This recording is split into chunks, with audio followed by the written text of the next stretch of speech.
साथियों, काफी समय से आप लोगों की जिज्ञासा रही है कि मेष लग्न की कुंडली कैसे देखें, इसके बारे में बताएं, और स्त्री जातक की कुंडली कैसे देखें, मूलभूत अंतर क्या है स्त्री और पुरुष की कुंडली में, इसके बारे में बताएं। ये दो जिज्ञासाएं बहुत ज्यादा रही हैं। तो आज हम बात करेंगे मेष लग्न में कैसे ग्रहों का फल जाने, इस बारे में बात करेंगे। और स्त्री जातक की कुंडली और एक और उससे महत्वपूर्ण लगा हुआ ही सवाल है, उसके बारे में ये दो अलग अलग वीडियो हम बहुत जल्दी बनाकर आपको बताएंगे कि इनको कैसे देखा जाएगा। क्योंकि मेष लग्न को समझे बिना इस पर आगे बढ़ना थोड़ा मुश्किल पड़ेगा, आपको भी समझने में मुश्किल पड़ेगी, इसलिए क्रमवार यह काम करते हैं। स्त्री कुंडली के लिए थोड़ा सा इंतजार कर लीजिए, उसको भी व्यवस्थित रूप से आपको समझाएंगे। देखिए, मेष लग्न में सारे सूत्र सीधे सीधे लगेंगे। कारण क्या है कि मेष लग्न में राशि भी वही है, भाव भी वही है, दोनों में कोई अंतर नहीं है। जबकि अन्य लग्नों में भाव और राशियां अलग अलग हो जाती हैं, इसलिए वो जो अन्य लग्नों का फार्मूला है वो यहाँ पर नहीं लगता है। यहाँ पर सिंपल भाव और राशियां ही देखनी है, और उसको कैसे देखेंगे इस पर बात करते हैं। भाव और राशियां यदि अलग अलग होंगी तो कहीं पर भाव एक्टिव हो जाएगा, राशि डीएक्टिवेट हो जाएगी, और कहीं पर भाव डीएक्टिवेट होगा तो राशि एक्टिव हो जाएगी।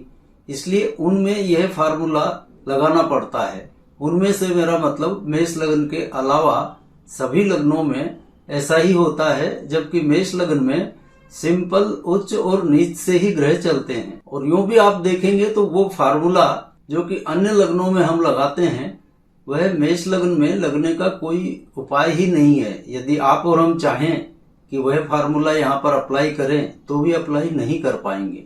आइए अब एक उदाहरण कुंडली से इस बात को अच्छी तरह समझ लेते हैं, जिससे कोई दिक्कत नहीं आए। अब इसे एक उदाहरण कुंडली से समझ लेते हैं। यह एक मेष लग्न की कुंडली आप देख पा रहे हैं, और इसमें मान लीजिए शनि यहाँ पर चतुर्थ भाव में बैठे हैं। तो हमारे द्वारा पहले बताए गए शनि जिस स्थान पर बैठता है उस स्थान की वृद्धि करता है, यानी एक्टिव करता है। और ये कर्क राशि में बैठा है तो चौथे भाव की हानि करता है। अब देखिए, मेष लग्न में क्या है, भाव भी वही है, राशि भी वही है, तो वो फार्मूला तो यहाँ पर लगेगा नहीं। अब यहाँ पर सिंपल सीधा सीधा काम करना है। सातवें भाव में इसकी उच्च राशि है शनि की, तो ये सातवां भाव एक्टिव होगा, और सातवें भाव से दसम भाव की दूरी पर यह बैठा हुआ है, तो दसम भाव यहाँ पर और एक्टिव होगा, यानी 7 और 10 ये दो भाव एक्टिव हो जाएंगे। लग्न में इसकी नीच राशि है तो लग्न डीएक्टिवेट हो जाएगा, और लग्न से चतुर्थ भाव की दूरी पर बैठा है तो यहाँ पर चतुर्थ भाव डीएक्टिवेट हो जाएगा। तो कुल मिलाकर यहाँ पर 7+, 10+, ये माइनस लग्न और ये 4th माइनस, तो कुल यहाँ पर आपको रिजल्ट यही मिला कि 7th और 10th ये दो भाव यहाँ पर एक्टिव होंगे, लग्न और चतुर्थ ये दो भाव यहाँ पर डीएक्टिवेट हो जाएंगे। तो मेष लग्न में सीधा सीधा सा काम है, यहाँ पर कुछ भी कम ज्यादा नहीं करना है। अभी एक उदाहरण और समझ लेते हैं हम इसका। अब देखिए, इसी मेष लग्न की कुंडली में हम राहु को देख लेते हैं। राहु यदि यहाँ चतुर्थ भाव में बैठा हो तो यह क्या करेगा।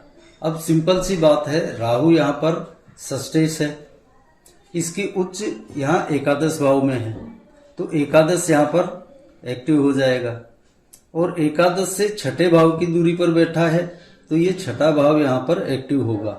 यानी कुल मिलाकर यहाँ पर एकादश और षष्ठ ये दो भाव एक्टिव हो जाएंगे।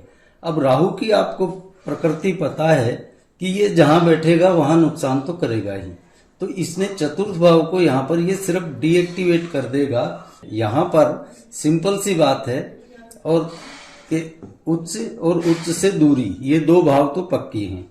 तीसरे राहु की प्रकृति के स्थान का नाश करेगा, तो यहाँ का स्थान नाश होने का मतलब यही है कि ये चतुर्थ के फलों को कम कर देगा। अब नीच राशि इसकी पंचम भाव में है, तो पंचम भाव डीएक्टिवेट हो जाएगा, और पंचम से 12वें भाव की दूरी पर है तो ये 12वां डीएक्टिवेट हो जाएगा। तो यहाँ पर मेष लग्न में यदि हम राहु को देखते हैं तो 2 भाव यहाँ एक्टिव होंगे, 11वां और छठा, और 3 भाव यहाँ पर डीएक्टिवेट हो जाएंगे, चतुर्थ, पंचम और द्वादश। अब यहाँ चतुर्थ डीएक्टिवेट होने से मतलब क्या है? इसका मतलब यही है कि चतुर्थ से संबंधित सुख, जैसे माता का सुख, मित्रों का सुख, इनके अंदर कमी आएगी। और चूंकि ये अपने उच्च भाव से छठे भाव की दूरी पर बैठा है, एकादश भाव इच्छाओं का है, और वहां से छठा होने के कारण यह इच्छाओं की पूर्ति में भी बाधक बनेगा, क्योंकि ये छठा स्थान यहाँ बढ़ रहा है इसका, तो इसको कोई ना कोई विघ्न और ये जरूर आएंगे। दूसरा, छठा एक्टिव है तो स्वभाव से थोड़ा कृपण भी होगा, खर्च करने से पहले 100 बार सोचेगा।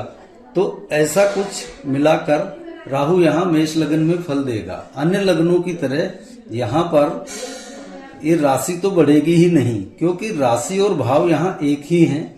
इस बात का ध्यान रखें, ये बिल्कुल सिंपल है, इसमें कोई भी ज्यादा परेशानी की बात नहीं है। तो उदाहरण कुंडली से आपने समझ लिया होगा कि किस तरह से मेष लग्न में ग्रहों का फल देखना है। इसके अलावा मेष लग्न में ग्रहों का फल जानने के लिए कुछ बातों का ध्यान रखना जरूरी है।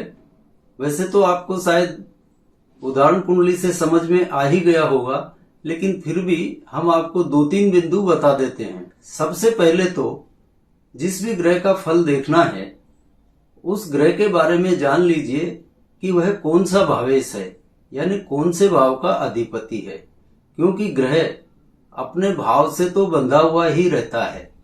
तो सबसे पहले तो यह देख लेना है कि वह कौन सा भावेश है। इसके बाद में ग्रह की उच्च राशि जिस भाव में है वह भाव, और उस उच्च भाव से ग्रह जितनी दूरी पर बैठा है वह भाव, ये दोनों भाव एक्टिव होंगे। इसी तरह जिस भाव में नीच राशि पड़ रही है वह भाव, और नीच राशि से दूरी वाला भाव, ये 2 भाव डीएक्टिवेट हो जाएंगे। अब रही दृष्टियों की बात, तो दृष्टियां यहाँ भी काम करेंगी। तो जैसा कि दृष्टियों के बारे में आपको पहले भी हमने बताया है, उसी तरह से दृष्टियां जिन जिन भावों पर जाएंगी वो भाव एक्टिव या डीएक्टिवेट होते रहेंगे ग्रह की प्रकृति के अनुसार। अब दृष्टित भाव में भाव भी वही होगा और राशि भी वही होगी, इसलिए वहां कुछ नहीं करना है। सिंपली जिस भाव पर वह दृष्टि जाएगी वह डीएक्टिवेट होगा ही। मान लीजिए यह शनि है, तो इसकी दशम दृष्टि जिस भाव पर भी गई वह भाव डीएक्टिवेट हो जाएगा, और उसमें जो राशि है वहां पे वही राशि होगी जो वो भाव है। इसलिए दृष्टि का प्रभाव इस तरह से लेना है। एक बात ध्यान में रखना जरूरी है कि जो भी भाव एक्टिव या डीएक्टिवेट होता है उसका विरोधी भाव, यानी उससे सप्तम भाव, वो कहीं ना कहीं वह भी प्रभावित होता है। इस बात का आप ध्यान रखिए। और इसके अलावा एक बात कि जो भी भाव एक्टिव या डीएक्टिवेट होता है उससे अगला भाव भी एक्टिव या डीएक्टिवेट होगा। और इस बात को समझाने के लिए भी हम पूरा एक अलग से ही वीडियो बनाएंगे, जिससे आपको अच्छी तरह समझ में आ जाए कि जो भाव डीएक्टिवेट हो रहा है उससे अगला भाव क्यों एक्टिव होगा, और जो भाव एक्टिव हो रहा है उससे अगला भाव क्यों डीएक्टिवेट होगा। इस बात को विस्तार से बहुत जल्दी ही समझेंगे। अब आज के चैप्टर को यहीं विराम देते हैं और उम्मीद करते हैं कि मेष लग्न में आपको जो समस्या आ रही थी वह सुलझ गई होगी। फिर भी यदि आपको कोई बात समझ में नहीं आई हो तो आप वहां कमेंट करें, उसका भी निराकरण अगले वीडियो में कर देंगे। आपसे उम्मीद है कि ज्यादा से ज्यादा इस चैनल को सब्सक्राइब करें, लाइक, शेयर और कमेंट करें। तो आज के चैप्टर को यहीं विराम, और अगली बार आपसे मिलते हैं अगले विषय के साथ। तब तक के लिए जय जय सिया राम।